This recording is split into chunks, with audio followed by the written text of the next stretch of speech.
এই কদবেল দেখে মনে পড়ে ছোটোবেলার কথা। মাথার চুল ফেলে দিলে সবাই বলতো যে টাকবেল। আর কত সুন্দর বাচ্চা কাচ্চার পিছনে লাগতাম, টাকবেল চারা না, চাপি দিলে ঘরে না, টাকের কী অবস্থা, আলু বেগুন সস্তা। যাই হোক, ছোটোবেলাটা সবসময় খুব মধুর হয়। আর ছোটোবেলার স্মৃতিগুলো মনে পড়লে সেটা একটা অন্যরকম অনুভূতি। নাই বা বলি, বাজারে গিয়ে এই কদবেলের গন্ধ যখন নাকে গিয়েছে কী আর বলি, জিহ্বাতে জল চলে এসেছে। তখন মনে হলো এটা আমার কেনাই লাগবে।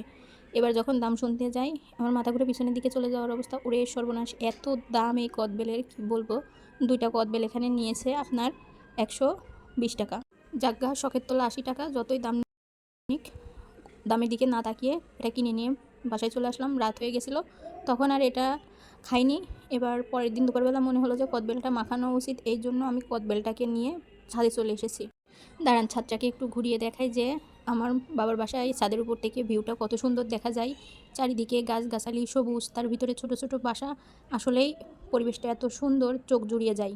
ঢাকা, চট্টগ্রাম বড় বড় শহরগুলোতে থাকার পরে যখন এমন নিরিবিলি শহরে আসি, তখন একদমই ছোট ছোট মনে হয় সব কিছু। আর শান্তিও লাগে ভীষণ, যে অত দালান কোঠার ভিড়ে নিজের অস্তিত্বটাকেই মনে হয় হারিয়ে যায়।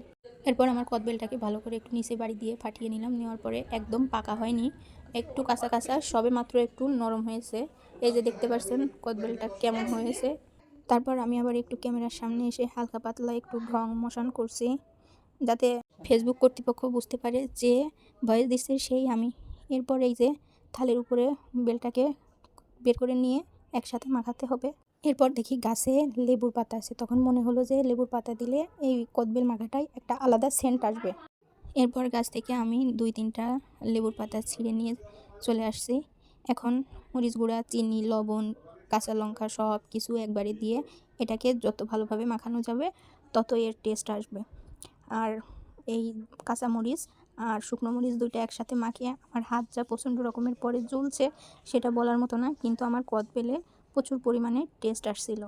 কদবেল মাখাতে মাখাতে নিজের কিছু অবাস্তব অভিজ্ঞতা, অবাস্তব না, সরি, বাস্তব অভিজ্ঞতা যেটা শেয়ার করতে আসলাম, সেটা হচ্ছে ফেসবুকে কাজ করতে হলে না অনেক ধৈর্যের প্রয়োজন।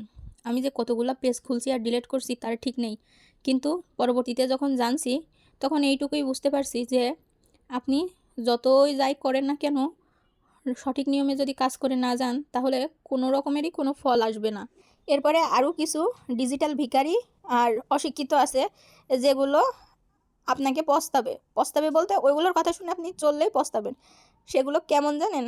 আপনাকে বলবে, ভিডিওতে লাইক পাচ্ছেন না, কমেন্টস পাচ্ছেন না, নিজের পেজের নাম এই ভিডিওর নিচেই মেনশন করে যান, একটা লাইক কমেন্টস করে যান, আর নিজের পেজের কথা বলে যান, কমেন্টসের রিপ্লাই দিয়ে যান। এ ধরনের আরও অনেক কথা। মনের ভুলেও এগুলো করবেন না, এগুলো করা থেকে বিরত থাকবেন। ভিডিওটা কেমন লাগলো অবশ্যই জানাবেন। ভালো লাগলে একটা লাইক, কমেন্ট, শেয়ার করে দিয়ে যাবেন।